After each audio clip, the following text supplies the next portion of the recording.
आनंदी मालिकेमध्ये नेमकं असं काय घडलं की युगंधर स्वतः आनंदी माझी बायको आहे हे पृथ्वीला सांगणार आहे आणि हे ऐकून आता पृथ्वी काय रिॲक्शन देणार आहे तेच आपण येणाऱ्या भागांमध्ये पाहणार आहोत। आनंदी मालिकेचे रिव्ह्यू नियमित ऐकण्यासाठी आपल्या चॅनलला पटकन सबस्क्राईब करून ठेवा। काल आपण पाहिलं की कुकर फुटला होता आणि विद्याधरच्या या भयानक प्लॅनिंग मध्ये आनंदी अडकलेली आहे। आनंदीला खूप जास्त भाजलेलं असतं आणि ती सिरियस सुद्धा असते। ती जर नाही शुद्धीवर आली तर ती कोमात जाण्याची शक्यता असते असं डॉक्टरांनी सांगितलेलं असतं। आता तिथे आरती सतत आनंदीला बोलवत बसलेली असते पण आनंदीला शुद्ध येतच नसते। आनंदी मात्र झोपेत सारखं एकच बडबडत असते, माझं वटपौर्णिमेचं व्रत, माझं वटपौर्णिमेचं व्रत, माझं व्रत अर्धवट राहील असं करून आनंदी सारखी बडबडत असते। आता युगंधरला आनंदीची अवस्था पाहत नसते। आता युगंधर काय करतो, आनंदीपासून थोडासा बाजूला येतो आणि शिर्केंना फोन लावतो। शिर्के काय झालं, कुठे आहात तुम्ही, औषधं घेऊन कधी येताय बरं, आनंदीची तब्येत जास्तच बिघडायला लागली आहे, तुम्ही लवकरात लवकर या, तिला औषधाची खूप गरज आहे। त्यावेळेला आता शिर्के फोनवरून सांगत असतात की मालक साहेब कमीत कमी 1 तास तरी आम्हाला लागणार आहे। आता मालक साहेब म्हणत असतात बरं ठीक आहे लागू दे पण औषधं घेतल्याशिवाय येऊ नका। आता इथे युगंधर आत येऊन पाहतो तर काय आनंदीला खूप जास्त ताप आलेला असतो। आनंदी थरथरायला लागलेली असते। ते पाहून आरती घाबरते आणि नर्स नर्स अशी करून हाका मारायला लागते। आता नर्स सुद्धा धावतच येतात आणि आनंदीला पाहतात। आता इथे माई, काका, मिताली सुद्धा असते। सगळेच खूप घाबरलेले असतात कारण आनंदीची तब्येत खूपच खालावलेली असते। आता नर्स तिला पाहतात, आनंदीला पाहतात आणि म्हणतात आनंदीचा ताप वाढत चालला आहे। आता इकडे आरती सतत आनंदी आनंदी करून हाका मारत असते। नर्स म्हणत असतात यांचा ताप तर किती वाढत चालला आहे, कुठेपर्यंत आलेत बरं ह्यांची औषधं। त्यावेळेला युगंधर म्हणत असतो हो हो आणतच आहेत, ट्रॅफिकमध्ये अडकले आहेत, थोडा वेळ लागेल। त्यावेळेला नर्स म्हणत असतात जेवढ्या लवकरात लवकर औषधं येतील तेवढ्या लवकर ह्या बऱ्या होतील, नाहीतर यांच्यासाठी ही रिस्कच आहे। आता इथे आनंदीला खूपच थंडी वाजून आलेली असते। आता आबांचा मात्र धीर सुटत चाललेला असतो। आता ते हात जोडतच मालक साहेबांना म्हणत असतात मालक साहेब काहीतरी करावं, माझी पोरगी 1-1 मिनिटाला डोळं झाकत चालली आहे आणि खचत चालली आहे, आता काय करायचं आपण। त्यावेळेला युगंधर मालक साहेब आबांना धीर देत म्हणत असतात आबा तुम्ही काळजी करू नका, आनंदी अगदी व्यवस्थित होईल। आता इथे आनंदीला खूप जास्त ताप असतो आणि तिला स्वतःच्या तब्येतीची काळजीच नसते। तिला काळजी असते फक्त तिचं वटपौर्णिमेचं व्रत अर्धवट राहील। आता आनंदी तेच सारखं एकसारखे बडबडत असते, माझं वटपौर्णिमेचं व्रत, माझं वटपौर्णिमेचं व्रत। हे ऐकून मिताली चकितच झालेली असते आणि शिल्पाला या आनंदीचा नावानाव रागच यायला लागलेला असतो। आता हे ऐकून आबा आनंदीवर चिडतात आणि म्हणतात अगं तुला काय लागलंय व्रताचं, तुझ्या जीवाची जरा तरी काळजी कर, बघ तुझी तब्येत किती खालावत चालली आहे आणि त्या व्रताविना तुझं काही सुद्धा अडणार नाही। आता आबा आनंदीला खूप जोराने ओरडतात। त्यानंतर आनंदी थोडीशी शांत बसते, आनंदीच्या अंगावर घालतात। आता तिला खूपच थंडी वाजून आलेली असते। आता इथे युगंधरला मात्र आनंदीची अवस्था पाहत नसते। तो आता आनंदीकडे पाहतो आणि रूम मधून बाहेर निघून येतो आणि पायऱ्यांच्या वरून खाली उतरत असतो। त्यावेळेला त्याला समिधा आणि त्याचा क्षण आठवतो ज्यामध्ये समिधा आजारी असते आणि युगंधर तिला सांगत असतो की व्रत वगैरे करण्याची काही गरज नाहीये, डॉक्टरांनी तुला सांगितलंय ना खाऊन पिऊन चांगलं राहायचं। आता समिधा सुद्धा युगंधरचा हातामध्ये घेऊन सांगत असते तुम्हाला नाही कळणार या व्रताचं महत्त्व काय आहे, तुमच्यासाठी फक्त पाणी न घेता केलेलं हे व्रत आहे, पण एका सुवासिनीसाठी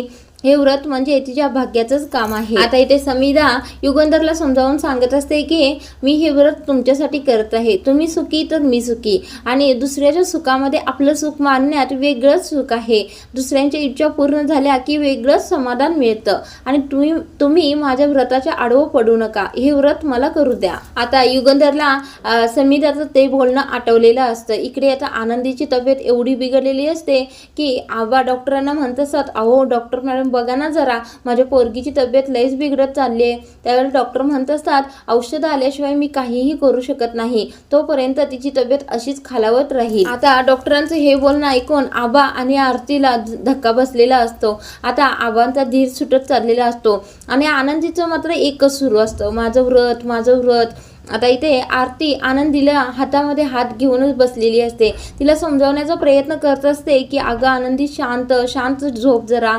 त्यावेळेला आबा म्हणतात अजून सुद्धा तुला त्या व्रतातच पडलं आहे का. आता आबा आनंदीला खूप जोराने ओरडूनच म्हणतात नाही होणार तुझं हे व्रत पूर्ण आणि त्या व्रताला विसर बरं आता. तेवढ्यातच आता मालक साहेब तिथे येतात आणि आबांना पटकन म्हणतात मी ते व्रत पूर्ण करणार आहे. आनंदीचं व्रत जे तिनं केलं आहे ते अर्धवट राहणार नाही, मी करणार ते व्रत. आता हे ऐकून जे जे आनंदीच्या बाजूला उभारलेले असतात त्या सगळ्यांना जोरदार धक्का बसतो. आता मिताली स्वतःच्या मनामध्येच विचार करत असते आनंदीसाठी बाबा का व्रत करणार बरं. त्याला आता शिल्पाताई पटकन चिडतात आणि युगंधर समोर येऊन म्हणतात युगंधर तुझं काय डोकं फिरलंय का, तू काय बोलतोय तुला कळतंय का. आता शिल्पा म्हणत असते हे कसं शक्य आहे, तू कसं तिचं व्रत करणार आहेस बरं. आता युगंधर म्हणत असतो माणसासाठी केलं तर सगळं काही शक्य आहे. आनंदीच्या जीवापेक्षा हे व्रत मोठं नाही आणि ते मी करून दाखवणारच. आता शिल्पा चिडलेली असते, म्हणत असते युगंधर तुझं काय डोकं फिरलंय का, कोण आहे बरं ही, हिचा आपला काय संबंध आहे. हे व्रत एका सौभाग्यवतीने करायचं असतं नवऱ्यासाठी आणि तुझं काही डोकं फिरलंय का, तू का व्रत करणार आहेस बरं. त्यावेळेला युगंधर म्हणतो मी निर्णय घेतला आहे, मी हे व्रत आनंदीसाठी करणार. आता इथे हे ऐकून आरती आनंदीला सांगत असते ए आनंदी ऐकलंस का, तुझं वटपौर्णिमेचं व्रत अर्धवट राहिलं होतं ना ते मालक साहेब पूर्ण करणार आहेत, तू ऐकलंस का, उठ बरं आमच्याशी बोल, आता तुला बरं वाटत आहे का हे ऐकून. आता आनंदी सुद्धा त्या धुंदीमध्ये मालक साहेबांचं हे बोलणं ऐकत असते. आता इथे युगंधर शिल्पाला म्हणत असो तसंही सकाळपासून खूप माझी धावपळ झाली आहे, त्यामुळे एक पाण्याचा थेंब सुद्धा माझ्या पोटात गेला नाही, त्यामुळे व्रताचे जे काही नियम आहेत ते मी आतापर्यंत तरी पाळले आहेत. त्यावेळेला आता युगंधर काय करतो शिल्पाला ऐकतच नाही आणि माईंना म्हणत असतो माई तुम्ही मला सांगाल का हे व्रत आणि पूजा कशी करायची. आता इथे माई म्हणत असतात हो युगंधर मी सगळं काही तुला सांगतो, तू अजिबात काळजी करू नकोस. आता शिल्पा तिथे पुन्हा विरोध करण्याचा प्रयत्न करत असते पण माई म्हणत असतात अगं शिल्पा तुला काय करायचं, त्याची इच्छा आहे तर करू देल ना, त्याला व्रत हे पूर्ण करायचं आहे तर करू दे, तू अजिबात आडवी पडू नकोस. आता इथे माई आरतीला आणि आबांना सांगत असतात की आम्ही वडाची पूजा पटकन करून येतो, तुम्ही आनंदीची काळजी घ्या. त्यावेळेला आरती सुद्धा हो म्हणत असते. आता माई युगंधरला म्हणत असतात मी आणि धनश्री पुढे जातो, तू पाठीमागून ये. त्यावेळेला युगंधर सुद्धा मानेनेच हो म्हणतो. आता इथे धनश्री आणि माई वडाजवळ पोहोचतात. तिथे सगळ्या बायका यांचीच वाट बघत थांबलेल्या असतात. आता त्या बायका या दोघींनाच पाहून म्हणत असतात हे काय तुम्ही दोघी झाल्या आणि आनंदीताई आल्या नाहीत का, आम्ही तर त्यांचीच वाट पाहत होतो. त्यावेळेला आता धनश्री म्हणते नाही ती येऊ शकणार नाही, तिची थोडी तब्येत बिघडली आहे. त्यावेळेला आता तेथील बायका म्हणत असतात असं कसं बरं, आम्ही तर यावर्षी ठरवलं होतं की आनंदी मालकीनबाईंच्या हातूनच यावर्षी वडाची पूजा पहिल्यांदा करायची. आता तेथीलच एक बाई म्हणत असे मालकीनबाईच नाही तर ही पूजा कशी सुरुवात करायची आपण बरं. तेवढ्यातच तिथे युगंधर आलेला असतो. आता युगंधर गाडीतून उतरतो आणि त्याच्या हातामध्ये वटपौर्णिमेची थाळी असते आणि तो म्हणत असो आनंदीचं व्रत मी करणार आहे, तिने जी पूजा करायला हवी ती सगळी मी करणार आहे. हे ऐकून तेथील बायकांना जोरदार धक्का बसतो. आता तेथीलच एक बाई म्हणत असतात अहो मालक साहेब हे कसं शक्य आहे बरं, तुम्ही कसं व्रत करू शकता. युगंधर म्हणत असतो हो मी खूप विचार करूनच हा निर्णय घेतला आहे. आनंदीला वटपौर्णिमेची व्रत करण्याची आणि वडाची पूजा करण्याची इच्छा होती आणि तिची तब्येत आता खूपच बिघडली आहे आणि ती ही पूजा करू शकत नाही, म्हणून तिची इच्छा पूर्ण करण्यासाठी मी आजचं व्रत आणि पूजा दोन्ही करणार आहे. आता तेथील एक काकू म्हणतात अहो मालक साहेब पण हे व्रत फक्त बायकाच करतात, पुरुषांनी केलंय असं कधी ऐकलंच नाही आणि वडाला फेऱ्या मारताना कोणताही पुरुष पाहिलाच नाही, तर तुम्ही कसं करू शकता बरं हे. आता युगंधर म्हणतो का बरं करायचं नाही, निसर्गाने असा काही भेदभाव केला आहे का, असा काही निसर्गाने नियम बनवून ठेवला आहे का, पुरुषांनी वडाला फेऱ्या मारायच्या नाहीत, बायकांनीच नेहमी नवऱ्याच्या प्रगतीसाठी उदंड आयुष्यासाठी प्रकृतीसाठी वडाच्या फेऱ्या मारायच्या आणि पुरुषांनी मारायच्या नाहीत का, असं कुठं नियम बनवला. त्यावेळेला तेथीलच एक बाई म्हणत असते अहो ही पूर्वीची चालत आलेली परंपरा आहे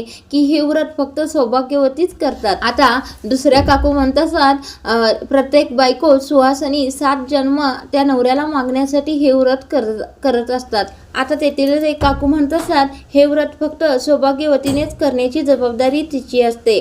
आता युगंधर म्हणत असतो, का बरं, नवऱ्याने का करायचं नाही? नवऱ्याची काही जबाबदारी नाही का? 7 जन्म फक्त तिलाच काढायचे आहेत का? नवऱ्याला नको असतं का? आता युगंधर म्हणत असतो, 7 जन्मापैकी फक्त एका जन्मात जर बायकोने नाही तर नवऱ्याने व्रत केलं म्हणून कुठे बिघडलं बरं? आज माझी बायको घरामध्ये मृत्यूशी झुंज देत आहे आणि मरणाच्या दारात आहे, पण तिचं मन या पूजेमध्येच अडकलं आहे आणि नाईलाजाने काविना तिचं हे व्रत पूर्ण करण्यासाठी, तिची इच्छा पूर्ण करण्यासाठी आज एक पुरुष वडाला फेऱ्या मारणार आहे. आता युगंधर म्हणत असतो, 7 जन्मांची गाठ जर दोघांचीच मारलेली असते ना, मग जबाबदारी फक्त बायकांचीच का, पुरुषांची का नाही? सती जाण्याची प्रथा जशी पूर्वीच्या काळामध्ये बंद केली, तशी वडाला पुरुषांनी फेऱ्या मारायची परंपरा आजपासून निंबाळकरांच्या घरापासूनच सुरू होईल. आता इकडे आनंदी शुद्धीवर येतच नसते. आता आरती खूप रडत असते. आबांना खूप टेन्शन आलेलं असतं. इकडे आता युगंधर माई सांगतील तसं वडाची पूजा करायला लागतो. आता वडाला पहिल्यांदा पाणी टाकतो, हळदी कुंकू टाकतो. आता इथे युगंधर वडाची पूजा करण्यामध्ये मग्न असतो आणि ते पाहतो पृथ्वी. आता पृथ्वीला हे सगळं पाहून खूप मोठा धक्का बसलेला असतो. आता त्याला प्रश्न पडलेला असतो की हे काय करत आहेत बरं, वडाची पूजा हे का करत आहेत? आता इथे माई सांगतील तसं युगंधर सगळी पूजा स्टेप बाय स्टेप करायला लागलेला असतो. आता तो वडाला धागा बांधतो आणि फेऱ्या मारायला सुरू करतो. आता हे पाहून पृथ्वी एवढा चिडलेला असतो की तो काही न बोलताच तेथून निघून जातो. इकडे आता आनंदीच्या प्रकृतीमध्ये सुधारणा व्हायला लागलेली असते. आता इथे युगंधर पहिला फेरा मारल्यानंतर आनंदी थोडा थोडा हात हलवायला लागलेली असते. म्हणजे आनंदी आता हळूहळू शुद्धीवर यायला लागलेली असते. आता युगंधर दुसरा फेरा मारतो आणि म्हणत असो, आनंदी हे व्रत फक्त तुझ्यासाठी आणि हा फेरा सुद्धा तुझ्यासाठी. आता युगंधर तिसरा फेरा मारतो आणि म्हणत असो, आनंदी हा फेरा तुझे अधिकार मिळवून देण्यासाठी. आता युगंधरचं हे वागणं पाहून तेथील बायका आणि माईंना सुद्धा युगंधरचा अभिमान वाटत असतो. आता इथे युगंधर वडाची पूजा अगदी मनापासून करत असतो. त्याचे परिणाम इकडे आनंदीच्या तब्येतीवर झालेला असतो. आनंदी हळूहळू हात उचलायला लागलेली असते. आता शिल्पा तर आनंदीकडे पुन्हा रागानेच बघत असते. आता मितालीला सुद्धा आनंदीची तब्येत सुधारत आहे हे दिसलेलं असतं.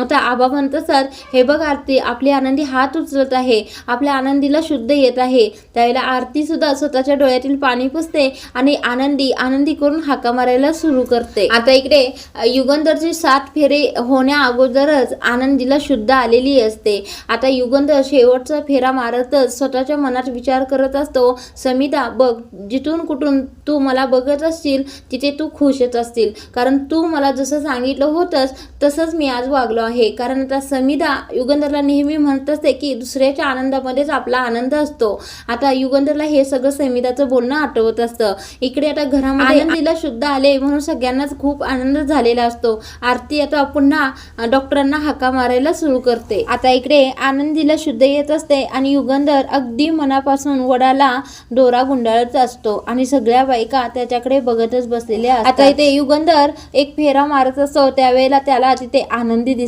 आनंदीच्या चेहऱ्यावर खूप छान हसू असतं आणि तिने युगंधरला हातच जोडलेले असतात. म्हणजे ती आता मनोमनी आभार मानत असते आणि ते पाहून युगंधरच्या सुद्धा चेहऱ्यावर हसू आलेलं असतं.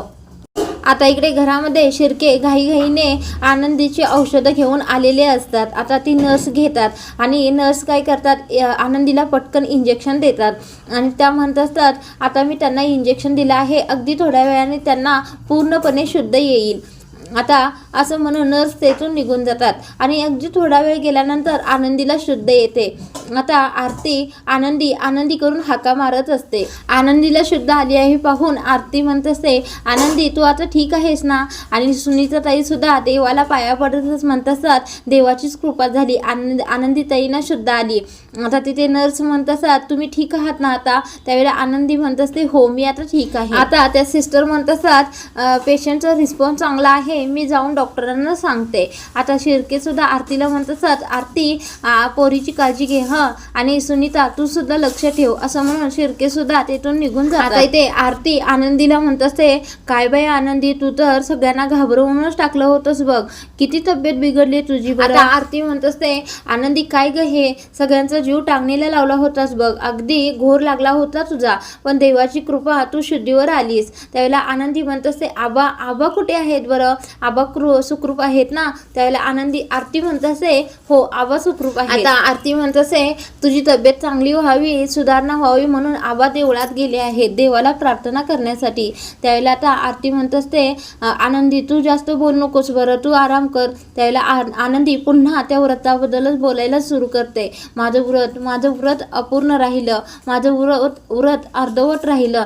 त्यावेळेला आरती म्हणत असते, आनंदी तू अजिबात काळजी करू नकोस, तुझं व्रत अर्धवट राहिलेलं नाहीये. आता आनंदी म्हणत असते, हे कसं शक्य आहे, मी तर रीता आहे, मग माझं व्रत कसं काय पूर्ण झालं? त्यावेळेला आरती म्हणत असते, अगं आनंदी तुला माहीत नाहीये, तुझी ही तब्येत पाहून आणि तुझी व्रताची इच्छा पाहून मालक साहेब स्वतः तुझं व्रत पूर्ण करण्यासाठी गेले आहेत. सगळ्या बायकांच्या समोर वडाला फेऱ्या मारून तुझं व्रत पूर्ण केलं आहे आणि वडाची पूजा सुद्धा केली आहे. अगदी तुझ्या वतीनेच हे सगळं केलं आहे असं समजून घेणारा नवरा तुला मिळाला. म्हणूनच आबा हे नवस बोलण्यासाठी, नवस फेडण्यासाठी मंदिरात गेले आहे. आता हे ऐकून आनंदीला एवढं जास्त टेन्शन येतं की ती म्हणत असते, मालक साहेबांनी असं करायला नको होतं, कशाला बरं मालक साहेब गेलेत असं करायला? आता आरती म्हणत असते, का बरं आनंदी असं का म्हणत आहेस तू? त्यावेळेला आनंदी म्हणत असते, अगं वडाला फेऱ्या मारताना घरातील मुलांनी पाहिलं किंवा इतर कोणी पाहिलं तर खूप मोठा प्रॉब्लेम होईल, मालक साहेब खूपच अडचणीत येतील असं म्हणून आनंदी खूपच हायपर झालेली असते आणि तेथून उठूनच मला मालक साहेबांना भेटायचं आहे असं म्हणून बेडवरून खाली उतरत असते. आता आरती तिला अडवते आणि म्हणते, अगं आनंदी काय करते, तुला आरामाची गरज आहे, तुझ्या डोक्याला खूप जास्त मार लागला आहे आणि तू काय करत आहेस हे? त्यावेळेला आता आनंदी खूपच घाबरलेली असते. ती म्हणत असते, नाही मला मालक साहेबांना काहीही करून भेटायचं आहे. आता इथे आरती म्हणत असते, आनंदी तू काळजी करू नकोस, मी पाहून येतो मालक साहेब आलेत करते. आता आरती काय करते, सुनीताला आनंदीची काळजी घ्यायला सांगते आणि तेथून निघून बाहेर जाते. आता इथे सुनीताताई म्हणत असत, अहो आनंदीताई तुम्ही काळजी करू नका, तुम्ही शांत राहा बरं. त्यावेळेला आता आनंदी रडायला लागलेली असते. ती म्हणत असते, अहो सुनीताताई वडाला फेऱ्या मारताना घरातील मुलांनी जर पाहिलं तर ती मुलं मालक साहेबांना विचारतील ना की तुम्ही एका नोकरासाठी वडाला फेऱ्या का मारत आहात बरं? त्यावेळेला मालक साहेब त्यांना काय उत्तर देतील आणि त्यांचं हे सगळं गुपित माझ्यामुळे उघडकीस येईल. आता सुनीताताई आनंदीला शांत करत असतात की आनंदीताई तुम्ही काळजी करू नका, तुम्ही शांत राहा बरं, अजिबात काळजी करू नका. आता आनंदीला मात्र खूप अस्वस्थ झालेलं असतं. ती म्हणत असते, आता मी काय करू बरं, काय करू? आता आनंदी खूपच काळजीमध्ये असते, तिने खूप या गोष्टीचं टेन्शन घेतलेलं असतं आणि आजचा भाग इथेच थांबवला आहे. पुढील भागामध्ये आनंदी म्हणते तसंच घडतं. पृथ्वी युगंधरला जाब विचारत असतो की तुम्ही आज वडाला फेऱ्या का मारत होतात बरं, कुणासाठी मारत होतात? आता याचाच फायदा घेतो विद्याधर म्हणत असतो, आज तर हे कळलंच पाहिजे, दादा तू कुणासाठी फेऱ्या मारत होतास? समिधा वहिनीची शपथ घेऊन सांग की आज वडाला फेऱ्या तू कुणासाठी मारल्यास बरं? आता शिल्पा विद्याधर आणि युगंधरला शांत करण्याचा प्रयत्न करत असते. तिला हे आनंदीचं सत्य लपवून ठेवायचं असतं, पण युगंधर ऐकत नाही. तिला शांत बसवतो आणि म्हणत असतो, विद्याधर तुला सत्य ऐकायचं आहे ना, तर कान उघडं ठेवून ऐक. मी आजचं हे व्रत मी फक्त आनंदीसाठीच केलं होतं आणि वडाला फेऱ्या सुद्धा तिच्यासाठीच मारल्या आहेत. आता पुढील भागामध्ये पृथ्वीची काय रिएक्शन असणार आहे, पृथ्वी नेमका काय बोलणार आहे तेच आपण पाहणार आहोत. आता पृथ्वीला ज्यावेळेला कळेल की आनंदी युगंधरची बायको आहे, त्याची आई आहे, त्यावेळेला तो आनंदी बरोबर कसा वागेल हे पाहणं प्रेक्षकांसाठी खूपच रंजक ठरणार आहे.